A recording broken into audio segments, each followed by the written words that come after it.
Greetings. I'd like to talk about conscious caregiving with you. Usually we think of caregiving as I'm here to care for you. I'd like to really expand or change that concept. First of all, caregiving has to include caregiving for ourselves. Caregiving is a lot about compassion. Compassion is not an emotion.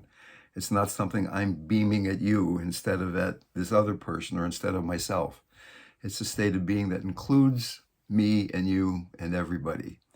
Secondly, caregiving, in my view, in my experience, is really about working on yourself. Caregiving is being with the signals that are arising in you that keep you from getting lost in the situation. When suffering arises, we can do three things. We can push it away. I don't want to feel this. Let me get busy.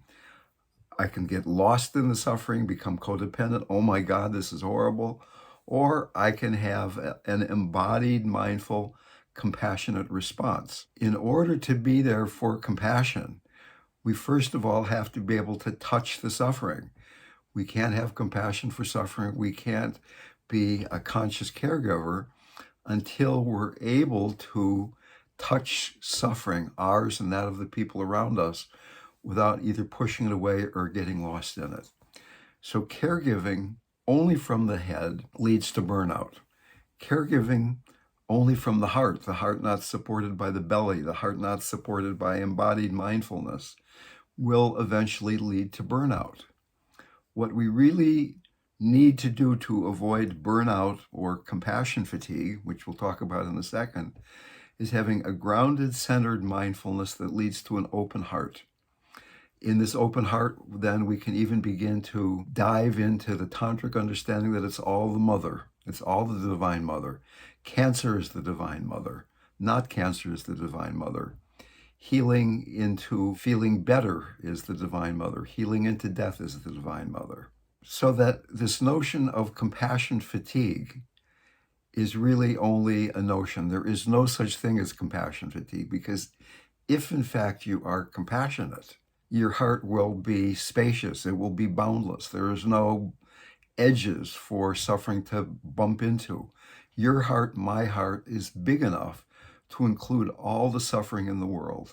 So that stress is often thought to lead to inflammation, which causes suffering, illness, problems in the body. But mindful stress does not cause inflammation in that same way.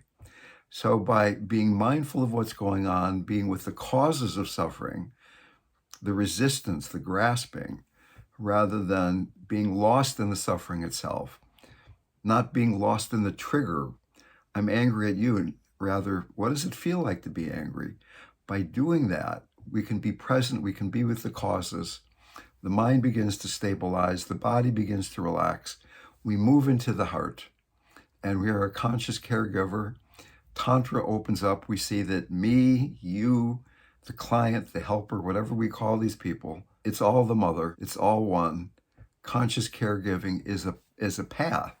Maharaji really didn't encourage his disciples to be great meditators or be diving deeply into spiritual practice. He said, serve everybody, take care of everybody, remember God.